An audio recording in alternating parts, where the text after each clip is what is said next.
എന്തുപറ്റി അച്ഛാ? അച്ഛന് ഭക്ഷണം ഇഷ്ടമായില്ലേ? അച്ഛന്റെ മുഖം കാണുമ്പോൾ എനിക്കിങ്ങനെ തോന്നുന്നു, അച്ഛന് ഭക്ഷണം കഴിക്കാൻ വലിയ ഇഷ്ടമൊന്നുമില്ലെന്ന്. നീ പറഞ്ഞത് ശരിയാണ് മോളെ. ഈ ഭക്ഷണം കണ്ട് എന്റെ മനസ്സ് നിറഞ്ഞില്ല. പക്ഷേ ഇതിൽ നിന്റെ തെറ്റൊന്നുമില്ല. നീ ഇവിടെ വന്നിട്ട് വെറും 2 ദിവസമേ ആയുള്ളൂ. തെറ്റ് നിന്റെ അമ്മയമ്മ ശാരദയുടെ. വീട്ടിലുള്ളവർക്ക് ഇഷ്ടമുള്ളതും ഇഷ്ടമില്ലാത്തതും പറയേണ്ടത് അവളുടെ കടമയാ. പക്ഷേ നിന്റെ അമ്മായിയമ്മയ്ക്ക് ഉത്തരവാദിത്വമില്ലെങ്കിൽ പിന്നെ നീയത് എങ്ങനെ മനസ്സിലാക്കാനാ? എന്നാൽ അച്ഛൻ എന്നോട് പറഞ്ഞോളൂ. അച്ഛന് വേണ്ട ഭക്ഷണം ഉണ്ടാക്കേണ്ടത് എന്റെ കടമയാണ്. അച്ഛൻ പറഞ്ഞോളൂ, ഇന്നു മുതൽ ഞാൻ ഭക്ഷണത്തിന്റെ കാര്യമെല്ലാം നോക്കിക്കോളാം. അയ്യോ, ഒന്ന് തലകുനിച്ചു നോക്ക്. 2 തരം കറികളും പൂരിയും ഹൽവയും പോരെ? ഒരു ദിവസം ചട്നി കിട്ടിയില്ലെങ്കിൽ കുഴപ്പമെന്താ? ഹോ, ഇതൊക്കെ ചട്നിയില്ലാത്തതുകൊണ്ടാണോ? അതിന്റെ അർത്ഥം അച്ഛന് ചട്നി ഇഷ്ടമാണ്. ഒരു കുഴപ്പവുമില്ല അച്ഛാ. കുറച്ചുനേരം ഇരിക്കൂ, ഞാൻ ചട്നി ഉണ്ടാക്കിക്കൊണ്ടുവരാം. കുറച്ചു നേരത്തിനുള്ളിൽ അവൾ ചട്നി ഉണ്ടാക്കിക്കൊണ്ടുവന്നു. ഇതാ അച്ഛാ, അച്ഛന് ഇഷ്ടമുള്ള ചട്നി. ഇപ്പോൾ ഭക്ഷണം കഴിക്കൂ, എന്നിട്ട് പറയൂ ഭക്ഷണം എങ്ങനെയുണ്ടെന്ന്. നീ എന്തായാലും ചോദിച്ചത് നന്നായി മോളെ. ഇങ്ങനെ ഒരു അമ്മായിയമ്മയ്ക്ക് ഇങ്ങനെ ഒരു മരുമോളെ കിട്ടിയല്ലോ.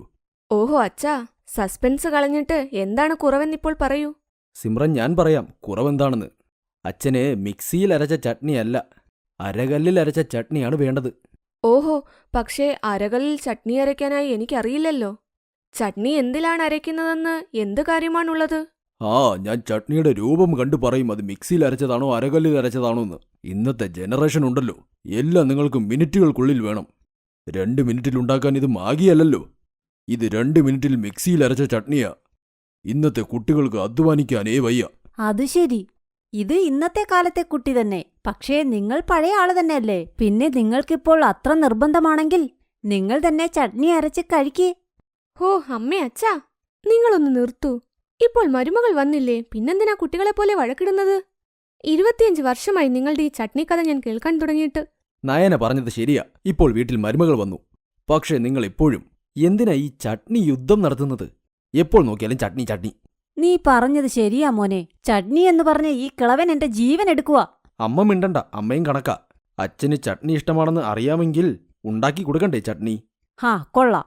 ഇന്ന് വരെ നിന്റെ തുണി വരെ കഴുകുന്നത് ഞാനാ. പാല് തന്ന് വളർത്തിയതും ഞാൻ. പക്ഷേ നീ ഇപ്പോൾ നിന്റെ അച്ഛന്റെ സൈഡ് പറയുന്നു. ഞാനില്ല നിങ്ങളുടെ കൂടെ ഇരുന്ന് ഭക്ഷണം കഴിക്കാൻ. എനിക്കുമെന്നാ വേണ്ട. എന്നാൽ എനിക്കുമൊന്നും തിന്നാൻ വേണ്ട. ഇങ്ങനെ എല്ലാവരും മുഖം വീർപ്പിച്ച് അവരവരുടെ മുറിയിലേക്ക് പോയി. പാവം പുതുമണവാട്ടിയും ഇതെല്ലാം കണ്ട് വിഷമിച്ചിരുന്നു. എല്ലാവർക്കും പാത്രത്തിൽ വിളമ്പി അവരുടെ റൂമിൽ കൊണ്ടുപോയി കൊടുക്കാം. വിശക്കുമ്പോൾ എല്ലാവരും എടുത്തു കഴിച്ചോളും. അവൾ എല്ലാവരുടെ മുറിയിൽ കൊണ്ടുപോയി ഭക്ഷണം വെച്ചു. അടുത്ത ദിവസം ഇതെല്ലാം അവസാനിപ്പിക്കാനായി സിമ്രൻ യൂട്യൂബ് നോക്കി അരകല്ലിൽ എങ്ങനെ ചട്നി ഉണ്ടാക്കാമെന്ന് നോക്കി. അങ്ങനെ അവൾ അരകല്ലിൽ വെച്ച് ചട്നിയും ഉണ്ടാക്കി. ഭക്ഷണത്തിന് മുൻപായി തന്നെ അവൾ ആ ചട്നി ടേബിളിൽ വെക്കുകയും ചെയ്തു. അങ്ങനെ ഭക്ഷണം കഴിക്കാനായി എല്ലാവരെയും ഡൈനിങ് ടേബിളിലേക്ക് വിളിച്ചു. അച്ഛാ, ഇന്ന് ഞാൻ അരകല്ലിലാണ് ചട്നി ഉണ്ടാക്കിയത്. ഉറപ്പായും താങ്കൾക്ക് ഇഷ്ടമാകും. സന്തോഷത്തോടെ ചട്നിയും കൂട്ടി കഴിച്ചോളൂ. എന്ത് സന്തോഷത്തോടെ കഴിക്കാൻ? ഇന്നലെയും നീ ഈ പയറിന്റെ ചട്നിയല്ലേ ഉണ്ടാക്കിയത്. ഇന്നും അത് തന്നെ ഉണ്ടാക്കി വെക്കുന്നു. ചട്നി എത്ര തരത്തിലുണ്ട്. ഗ്രീൻ പീസ് ചട്നി, പുതിന ചട്നി, പരിപ്പ് കൊണ്ടുള്ള ചട്നി. കണ്ടല്ലോ മോളെ, ഈ കിഴവനെ കൊണ്ട് ഇതാണ് പ്രശ്നം. ഇതെല്ലാം മറ്റേ ചട്നി, മറ്റേതെല്ലാം മറിച്ച ചട്നി. വലിയ പാടാ ഈ കിഴവനെ തീറ്റിപ്പോറ്റാൻ. ഇങ്ങേരുടെ കയ്യിലിരിപ്പ് ശരിയല്ല. എന്തുണ്ടാക്കി കൊടുത്താലും ഇങ്ങേർക്ക് തൃപ്തിയാവില്ല. ഇങ്ങനെ അമ്മായിയച്ഛനെ കൊണ്ട് അവിടെ ഒരു ചട്നി പോരാട്ടം നടന്നു. അതും ദിവസവും പല പല ചട്നി ഉണ്ടാക്കാൻ പറഞ്ഞ്. മരുമകൾക്ക് എന്ത് ചെയ്യണമെന്ന് ഒരു പിടിയും കിട്ടിയില്ല. സിമ്രൻ അങ്ങനെ ദിവസവും യൂട്യൂബ് നോക്കി പുതിയ പുതിയ ചട്നികൾ ഉണ്ടാക്കാനായി പഠിച്ചു. അവൾ ദിവസവും ഓരോ ചട്നികൾ അരകല്ലിൽ അരച്ച് അത് അമ്മായിയച്ഛനും വിളമ്പിക്കൊടുത്തു. അങ്ങനെ കുറച്ചു മാസങ്ങൾ കഴിഞ്ഞ് ഒരു ദിവസം, അമ്മയച്ഛാ, എന്റെ അമ്മയുടെ ഫോൺ വന്നിരുന്നു. നമ്മളെ ഡിന്നർ കഴിക്കാൻ വിളിച്ചിട്ടുണ്ട്. മോളെ, നിന്റെ വീട്ടിൽ വന്നിട്ട് ഞങ്ങൾ എന്തു ചെയ്യാനാണ്? നീയും റോണിയും പൊക്കോ. വേണമെങ്കിൽ നയനയും കൂടെ കൂട്ടിക്കൊണ്ടു പൊക്കോളൂ. ഇല്ല ഇല്ല, നിങ്ങളും വരണം. സ്നേഹത്തോടെ വിളിക്കുന്നതല്ലേ, പോയില്ലെങ്കിൽ അത് ശരിയാകില്ല. എന്നാൽ ശരി മോളെ, നീ പറയുന്നതുകൊണ്ട് ഞങ്ങൾ എല്ലാവരും വരാം. അവൾ വീണ്ടും വീണ്ടും നിർബന്ധിച്ചപ്പോൾ അവർ സിമ്രന്റെ ഒപ്പം പോയി. അവിടെ വരവേൽക്കാനായി അവരും തയ്യാറായി നിന്നിരുന്നു. പലതരത്തിലുള്ള ശീതളപാനീയം, ചായ, സമൂസ, ഇതൊക്കെ വെച്ച്, പിന്നെ മധുരം പലവിധം. പക്ഷേ ഷരീഫ് റാമിന് അതൊന്നും മതിയായില്ല. എന്തുപറ്റി സഹോദര? സന്തോഷത്തിലാണെന്ന് തോന്നുന്നില്ല. താങ്കൾക്ക് ഭക്ഷണം ഇഷ്ടമായില്ലേ? അതൊന്നുമല്ല. നമ്മൾ കഴിക്കുന്ന ഭക്ഷണം നിറയണമെങ്കിൽ ഭക്ഷണത്തിനോടൊപ്പം സലാഡും റൈത്തയും ചട്നിയും വേണം. എന്നാൽ റായിത്ത, സലാഡ് എല്ലാം നിങ്ങളുടെ മുൻപിൽ തന്നെ ഉണ്ടല്ലോ. പക്ഷേ ചട്നി എവിടെ? അതില്ല എങ്കിൽ ഭക്ഷണത്തിൽ എനിക്കൊരു തൃപ്തിയും കിട്ടില്ല. അയാൾ പറയുന്നത് കേട്ടപ്പോൾ അവർ അമ്പരന്നുപോയി. വീട്ടിൽ വന്ന് ഇങ്ങനെയൊക്കെ പറഞ്ഞാൽ ആർക്കായാലും കുറച്ചൊക്കെ നാണക്കേട് വരും. അന്ന് വരെ സിമ്രൻ അവർ പറയുന്നതെല്ലാം മിണ്ടാതെ ചെയ്തു കൊടുത്തിരുന്നു. വീട്ടിൽ വന്നപ്പോൾ അമ്മായിയമ്മയോട്, അമ്മേ, ഇന്ന് വരെ അച്ഛൻ എന്റെ ഭക്ഷണത്തെക്കുറിച്ച് നല്ലത് പറഞ്ഞിട്ടില്ല. എന്നാൽ ഞാൻ അദ്ദേഹത്തിനെ എന്റെ സ്വന്തം അച്ഛനായി കണ്ട് എല്ലാ കാര്യങ്ങളും ചെയ്തു കൊടുത്തിരുന്നു. എനിക്ക് അരകല്ലിൽ ചട്നി ഉണ്ടാക്കാനേ അറിയില്ല, എന്നാലും ഞാൻ ചെയ്തു കൊടുത്തില്ലേ? എന്നാൽ മറ്റുള്ളവരുടെ വീട്ടിൽ പോയിട്ട് മിണ്ടാതെ ഇരിക്കണ്ടേ?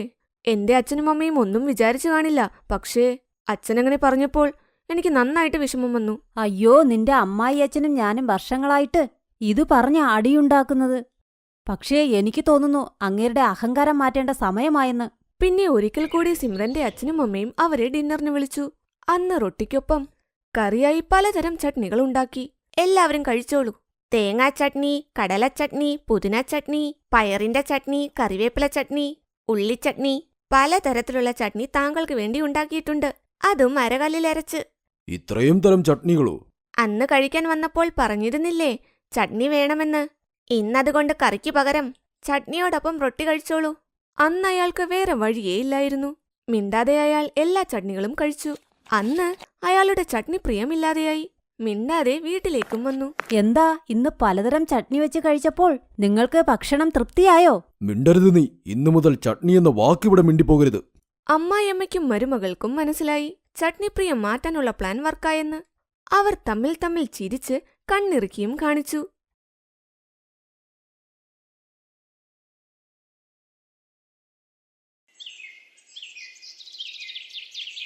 റോഷ്നി അടുക്കളയിൽ നിന്നിട്ട് അവളുടെ ബോയ് ഫ്രണ്ട് അർജുനോട് വീഡിയോ കോൾ ചെയ്യായിരുന്നു.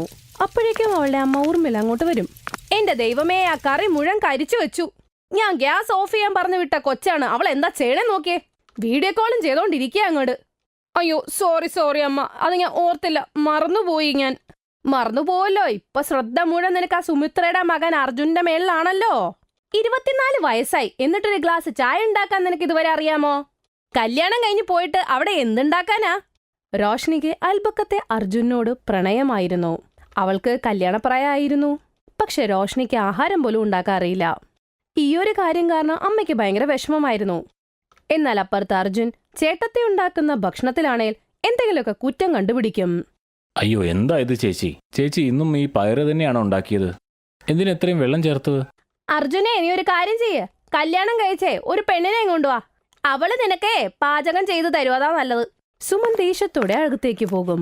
ഓ അർജുൻ, നീ എന്തിനാ ഇങ്ങനെ ചുമ്മാ ആവശ്യമില്ലാണ്ട് പറയണേ? അവളെ ദേഷ്യം പിടിപ്പിക്കണ എന്തിനാ? അവള് പറയണ ശരിയല്ലേ? നിനക്ക് നല്ല ഭക്ഷണം വേണമെങ്കിലേ നീ പോയി പെണ്ണ് കെട്ടിക്കൊണ്ടുവാ. അല്ലെങ്കിൽ ഞാൻ നിനക്ക് വേണ്ടി പെണ്ണ് ആലോചിക്കാം. അതിന്റെ ആവശ്യമില്ലമ്മേ. പെണ്ണിനെ ഞാൻ കണ്ടുവച്ചിട്ടുണ്ട്. ഇവിടെ നിന്ന് 4 വീട് അപ്പുറമുള്ളവരാ. നമ്മുടെ ഊർമിളാന്റിയുടെ മോളില്ലേ രോഷ്നി. എന്റെ ദൈവമേ, നിനക്ക് ആ മൂദേവിയെ കിട്ടിയുള്ളൂ സ്നേഹിക്കാൻ. എപ്പ നോക്കിയാലും അവള് വീടിന്റെ പുറത്താണ്. പിന്നെ എപ്പ ആഹാരം ഉണ്ടാക്കി തരാനാ? അമ്മ ചിന്തിക്കുന്ന പോലെ അങ്ങനെയൊന്നുമില്ല. അവള് ബുദ്ധിമതിയും സംസ്കാരമുള്ളവളുമാണ്. എനിക്ക് അവളെ വിവാഹം ചെയ്തു തരണം. അവളെ അല്ലാതെ വേറൊരാളെ വിവാഹം ചെയ്യാൻ എനിക്ക് താല്പര്യമില്ല. എന്ത് ചെയ്യാൻ? സുമിത്രാദേവിക്ക് മകന്റെ മുമ്പിൽ തല കുനിക്കേണ്ടി വന്നു. അങ്ങനെ റോഷ്നിയുമായിട്ട് കല്യാണം നടത്തിക്കൊടുക്കും. അങ്ങനെ കല്യാണം കഴിച്ച റോഷ്നി ഭർത്താവിന്റെ വീട്ടിലേക്ക് വരും. പുതുപ്പെണ്ണായതുകൊണ്ട് അടുക്കള കയറേണ്ട ചടങ്ങായി. ഹലുവ ഉണ്ടാക്കണം. അവൾക്ക് കൈവേദനയാന്ന് അടവ് പറഞ്ഞ് അവൾ ചേട്ടത്തിയെ കൊണ്ട് ഹൽവ ഉണ്ടാക്കിക്കും. അങ്ങനെ അന്നത്തെ ദിവസം അവൾ എങ്ങനെയൊക്കെ കടന്നുപോയി. പക്ഷെ അവളുടെ മനസ്സിൽ നല്ല പേടിയുണ്ടായിരുന്നു. എന്റെ ദൈവമേ, വീട്ടിലേത് ജോലി വേണേലും ഞാൻ ചെയ്തോളാം. ആരും എന്റെ അടുത്ത് ആഹാരം ഉണ്ടാക്കാൻ പറയല്ലേ. ഒരു ദിവസം ചേട്ടത്തി, റോഷ്നി ചെല്ല്, അടുക്കളയിൽ പോയിട്ട് എല്ലാവർക്കും ആഹാരം ഉണ്ടാക്ക്. എല്ലാരും ഇപ്പൊ തന്നെ കഴിക്കാൻ വരുമതാ. ഞാൻ അപ്പോഴത്തേക്കും ബാക്കിയുള്ള കാര്യങ്ങൾ ചെയ്യാം. എന്തെങ്കിലും ആവശ്യമുണ്ടെങ്കിൽ എന്നെ വിളിച്ചാൽ മതി. ഇത് കാരണം ഇന്നെങ്കിലും എനിക്ക് അടുക്കളയിൽ നിന്നൊന്ന് മോചനം കിട്ടുമല്ലോ. ഇത് പറഞ്ഞ് റോഷ്നിയുടെ ചേട്ടത്തി സുമൻ അവിടെ നിന്ന് പോകും. റോഷ്നി അടുക്കളയിൽ പോയി നോക്കുമ്പോ അവൾക്ക് ഒരു പിടിയും കിട്ടുന്നില്ലായിരുന്നു. അവൾ പേടിച്ച് അവളുടെ അമ്മേനെ ഫോൺ ചെയ്യും. അമ്മ, ആഹാരം ഉണ്ടാക്കാൻ പറഞ്ഞു എന്നോട്. അമ്മയ്ക്ക് അറിയാലോ എനിക്ക് ആഹാരം വെക്കാൻ അറിയില്ലാന്ന്. അതല്ലേ അപ്പോഴും ഞാൻ പറഞ്ഞോണ്ടിരുന്നേ, ഒന്ന് പഠിക്ക്. പറയുമ്പോ കേൾക്കൂലല്ലോ. അമ്മ, എനിക്ക് പേടിയാവുന്നമ്മ. അമ്മയാണെങ്കി ഇപ്പൊ എന്നെ വിഴക്ക് പറഞ്ഞോണ്ടിരിക്കുവാ. ശരി, കള്ളക്കരച്ചിൽ നിർത്തിയിട്ട് അവിടെ അങ്ങനെ നിക്ക്. ഞാൻ ആഹാരം ഉണ്ടാക്കിക്കൊണ്ട് അങ്ങോട്ടേക്ക് വരാം നിന്റെ അടുത്ത്. അടുക്കളയിലെ ജനല് വഴി നീ എടുത്താ മതി. കുറച്ചേരം കഴിയുമ്പോ ഊർമിള ആഹാരം ഉണ്ടാക്കിക്കൊണ്ട് റോഷ്നിയുടെ അടുക്കളയിലെ ജനല് വഴി അവൾക്ക് കൊടുക്കും. ഓ താങ്ക് യു സോ മച്ച് അമ്മ. ഉമ്മ അമ്മ നല്ലതാ. I love you I love you I love you ഉമ്മ. ആ ശരി ഓക്കെ ഓക്കെ, നീ പോയി ചെല്ല്. കുറച്ചേരം കഴിയുമ്പോൾ റോഷ്നി എല്ലാവർക്കും ആഹാരം വിളമ്പിക്കൊടുക്കും. രുചിയേറിയ ഭക്ഷണം കഴിച്ച് അമ്മായിയമ്മ കുറെ പുകഴ്ത്തുവോളെ. മോനെ നീ പറഞ്ഞത് ശരിയാണല്ലോ, റോഷിനി മോള് നന്നായിട്ട് ഭക്ഷണം ഉണ്ടാക്കും. മൂത്ത മരുമോള് എവിടെയാ ഇത്ര ടേസ്റ്റ് ആയിട്ട് ഉണ്ടാക്കുന്നത്? ആഹാ ഇവര് കൊള്ളാലോ ആള്. കഴിക്കുന്ന സ്ഥലത്ത് തന്നെ കുഴി കൊത്തുവാ. ഇത്രയും വർഷമായിട്ട് ഇവർക്ക് ഞാൻ ആഹാരം ഉണ്ടാക്കി കൊടുത്തിട്ട് എന്നെ ഒന്ന് പുകഴ്ത്തി പറയാൻ തോന്നിയില്ല അവർക്ക്. ശരിയമ്മേ, അങ്ങനെയാണെങ്കിൽ ഇന്ന് തൊട്ട് രാവിലത്തെയും വൈകുന്നേരത്തെയും ഭക്ഷണം നമ്മുടെ റോഷ്നി ഉണ്ടാക്കട്ടെ. വീട്ടിലെ മറ്റു ജോലിയൊക്കെ സുമൻ നോയിക്കോട്ടെ. ആ അത് നല്ല കാര്യാ. എന്തായാലും വീട്ടില് 2 മരുമക്കളായി, ഇനി അവര് നോക്കട്ടെ എല്ലാ കാര്യങ്ങളും. ഇളയ മരുമോളെ നാളെ തൊട്ട് അടുക്കള നീ നോക്കിക്കോ. മൂത്ത മരുമോളെ നീ വീട്ടിലെ ബാക്കി കാര്യം നോക്ക്. അമ്മായിയമ്മ പറഞ്ഞത് കേട്ട് റോഷ്നി ആകെപ്പാടെ ഞെട്ടിത്തെറിച്ചു. എന്നിട്ട് രാത്രി അവൾ ഭർത്താവിന്റെ അടുത്ത് മുഴുവൻ കാര്യങ്ങളും സത്യങ്ങളും പറയും. അതാണ് സത്യം അർജുൻ, അത് ആഹാരം അമ്മയാണ് ഉണ്ടാക്കി കൊണ്ടുവന്നത്. സത്യം പറയാലോ എനിക്ക് ആഹാരം ഉണ്ടാക്കാൻ അറിയില്ല. അമ്മയാണെങ്കിൽ എല്ലാ അടുക്കളക്കാരും എന്നെ ഏൽപ്പിച്ചു. എനിക്കാണെങ്കിൽ അറിയില്ല എങ്ങനെ ആഹാരം ഉണ്ടാക്കണമെന്ന്. ഞാൻ എന്ത് ചെയ്യും?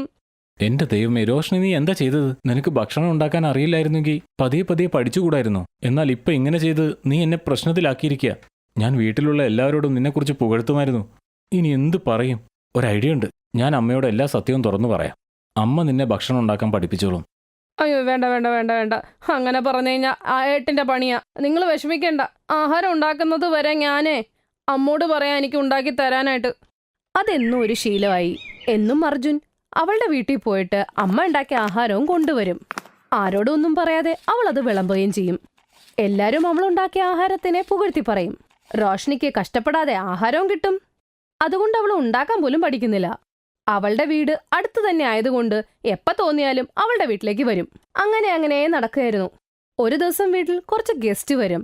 അവളുടെ ചേട്ടത്തി പറയും അവളോട്, റോഷ്നി മാർക്കറ്റിൽ നിന്ന് ഞാൻ പച്ചക്കറി മേടിച്ചോണ്ട് വരാം, അപ്പോഴത്തേക്ക് നീ എല്ലാം റെഡിയാക്ക്. ആ ശരി ചേട്ടത്തി. സുമൻ പച്ചക്കറി വാങ്ങാൻ മാർക്കറ്റിലോട്ട് പോകും. റോഷ്നി അപ്പോഴേക്കും അമ്മേനെ വിളിയോടെ വിളിയായി. വയ്യാത്തത് കൊണ്ട് അമ്മ ഉറങ്ങുകയായിരുന്നു. അതുകൊണ്ട് റോഷ്നിയുടെ കോള് കണ്ടില്ല. കുറച്ചു കഴിയുമ്പോൾ സുമൻ മാർക്കറ്റിൽ നിന്നും വരും. എന്തു പറ്റി റോഷ്നി? ഇതുവരെ ആഹാരം ഉണ്ടാക്കിയില്ലേ നീ?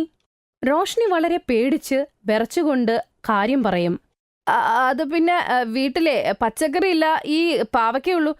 നമ്മൾ ഗസ്റ്റിന് എങ്ങനെയാ പാവയ്ക്ക മാത്രം കൊടുക്കണേ? അതുകൊണ്ട് ഞാൻ ചേട്ടത്തി അതല്ല പച്ചക്കറി വരാൻ കാത്തിരിക്കുകയായിരുന്നു. ചേട്ടത്തി പോക്കോ, ഞാൻ ഉണ്ടാക്കിക്കോളാം. സുമൻ എന്ന സംശയം തോന്നിയിട്ട് അടുക്കളയുടെ വാതിലിന്റെ അറ്റത്ത് പോയി നിന്നിതെല്ലാം കാണും. അവള് നോക്കുമ്പോൾ റോഷ്നി ഫോൺ വിളിച്ചോണ്ടിരിക്കുകയായിരുന്നു. കുറച്ചേരം കഴിയുമ്പോൾ അവളുടെ അമ്മ ഫോൺ എടുക്കും. അമ്മ എവിടെ പോയി കിടക്കുമായിരുന്നു? എത്ര നേരമായി ഞാൻ വിളിക്കണു? അതെ, പെട്ടെന്ന് എന്തെങ്കിലും നല്ലതുണ്ടാക്കി വിട്, ഇവിടെ കുറച്ച് ഗസ്റ്റ് വന്നിട്ടുണ്ടമ്മ. ആ ശരി ശരി, എനിക്കിച്ചിരി സമയം താ, ഞാൻ ഉണ്ടാക്കിത്തരാം. സുമൻ ഇതെല്ലാം അവിടെ കേട്ടോണ്ടിരിക്കുകയായിരുന്നു. കുറച്ചേരം കഴിഞ്ഞ് റോഷിയുടെ അമ്മ അടുക്കള വഴി ആഹാരം കൊടുത്തിട്ട് പോകും. ഓ അപ്പ ഇതായിരുന്നല്ലേ കാര്യം. അപ്പൊ റോഷ്നി അവളുടെ അമ്മയുടെ ആഹാരമാണ് ഞങ്ങളെ കള്ളത്തരത്തിൽ കഴിപ്പിച്ചോണ്ടിരുന്നത്. ഈ കള്ളക്കിളി ഒന്ന് പൊളിക്കണല്ലോ. ആ സമയം സുമൻ ഒന്നും പറയില്ല. പക്ഷെ അടുത്ത ദിവസം സുമൻ മനപ്പൂർവ്വം അമ്മായിയമ്മയെ അടുക്കളയെ കൊണ്ടുവരും. അമ്മ നല്ല രാജ്മയില ഉണ്ടാക്കുന്നത്, ഞങ്ങൾക്ക് കൂടെ ആ റെസിപ്പി പറഞ്ഞ. രാത്രിയിലെ ഭക്ഷണത്തിന് രാജ്മ ചാവൽ തന്നെ ആയിക്കോട്ടെ. ശരി ശരി, ഞാൻ പറഞ്ഞു തരാം, നിങ്ങൾ അതുപോലെ ഉണ്ടാക്കിക്കോ. അയ്യോ ഇവര് രണ്ടുപേരും അടുക്കള നിന്നാ ഞാൻ എന്തു ചെയ്യും? റോഷ്നി മോളെ എന്തു പറ്റി? അടുപ്പത്ത് അരി വെക്ക്. റോഷ്നി ടെൻഷൻ കാരണം കുക്കറിന് പകരം ചീനച്ചട്ടി എടുത്തു വെക്കും. അതിലേക്ക് അവൾ അരി വെള്ളം ഒന്നും ഇടാതെ വേവിക്കാൻ വെക്കും. ഇതെന്താ മോളെ നീ ഇങ്ങനെ ആഹാരം ഉണ്ടാക്കാൻ അറിയില്ലാത്തവരെ പോലെ? എന്നിട്ട് അവള് കരഞ്ഞുകൊണ്ട് എല്ലാ സത്യങ്ങളും അമ്മയോട് പറയും. അമ്മ, ഞാൻ ഈ ആഹാരമൊക്കെ എന്റെ വീട്ടിൽ നിന്ന് കൊണ്ടുവന്നോണ്ടിരുന്നേ. സത്യം പറയാലോ, എനിക്ക് ആഹാരം വെക്കാൻ അറിഞ്ഞൂടമ്മ. കണ്ടോ അമ്മ ഇത്ര നാളും പുകഴ്ത്തിക്കൊണ്ടിരുന്ന പെണ്ണിന് ഗ്യാസ് സ്റ്റൗ പോലും ഓണാക്കാൻ അറിഞ്ഞൂടാ. അവളുടെ വീട് ഇവിടെ അടുത്തായതുകൊണ്ട് അത് പ്രയോജനപ്പെടുത്തി. അവളുടെ അമ്മയാണ് ഉണ്ടാക്കി തന്നോണ്ടിരുന്നേ. അമ്മയാണെങ്കിൽ എന്നെയല്ലേ കുറ്റം പറഞ്ഞോണ്ടിരുന്നേ. ചേട്ടത്തി പറയണ കേട്ട് റോഷ്നി ഒരുപാട് കരയാൻ തുടങ്ങി. അപ്പോഴേക്കും അമ്മായിയമ്മ മൂത്ത മരുമോളോട് പറയും, നീ മിണ്ടാതിരി. കല്യാണം കഴിച്ച് നീ വന്നപ്പോ നിനക്ക് ആഹാരം ഉണ്ടാക്കാൻ അറിയായിരുന്നോ?